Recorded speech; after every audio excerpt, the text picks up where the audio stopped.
Most marketing teams think they are optimizing return on ad spend. They are not. They are managing bids. Lowering bids on keywords with high cost per acquisition and raising them on keywords that look efficient. This tactical approach feels productive but runs into a hard ceiling because it never questions whether the overall mix of channels is even close to right. A 12-location restaurant chain learned this the hard way. They were spending $58,000 a month across Google, Meta, and local print.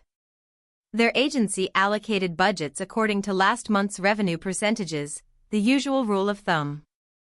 After running a Bayesian marketing mix model on 26 weeks of data, the picture changed. Meta was actually delivering 2.8 times the revenue contribution the last touch reports showed, while Google was soaking up budget with far less real impact. The model recommended moving 32% of the Google budget into Meta. Within weeks, the chain added 340 extra covers per week and lifted total monthly revenue by $41,000 without spending an extra dollar on ads. That single reallocation worked because the model measured true cross-channel contribution instead of crediting only the final click. Strategic return on ad spend optimization starts with that shift.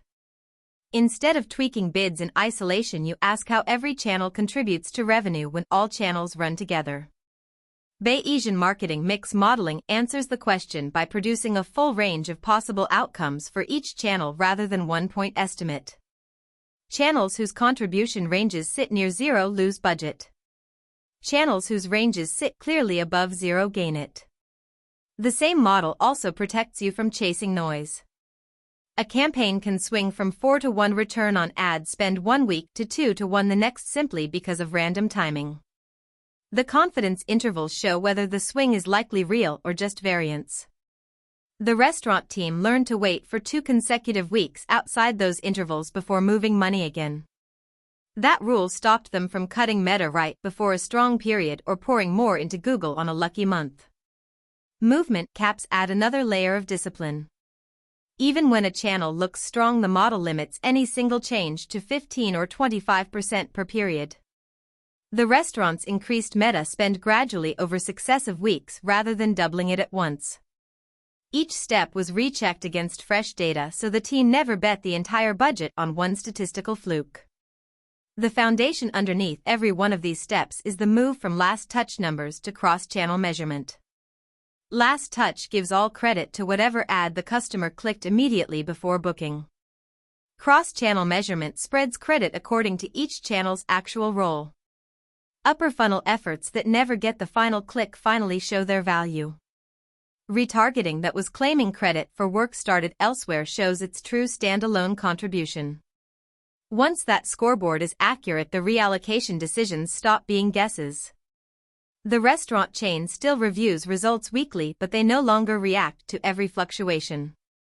They watch whether each channel's contribution range stays reliably positive, and they respect the movement caps the model sets.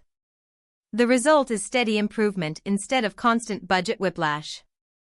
If you want a concrete Monday morning action, export your last 26 weeks of spend and sales data broken down by channel and by location or customer cohort. Load it into a Bayesian mix tool and pull the contribution ranges for each channel. Then set a single rule for the next review: only consider moving budget when the entire bottom of a channel's range sits above or below zero for 2 straight periods. The restaurant team started with exactly that export and rule, which is how they spotted that Meta's range never dipped near zero even in slow weeks, while Google's range crossed zero 3 separate times. That one filtered view kept them from reversing their 32% shift when a single month looked soft. To see what Bayesian marketing mix modeling can reveal inside your own data, visit optimix.aureliansystems.tech. The link is in the description.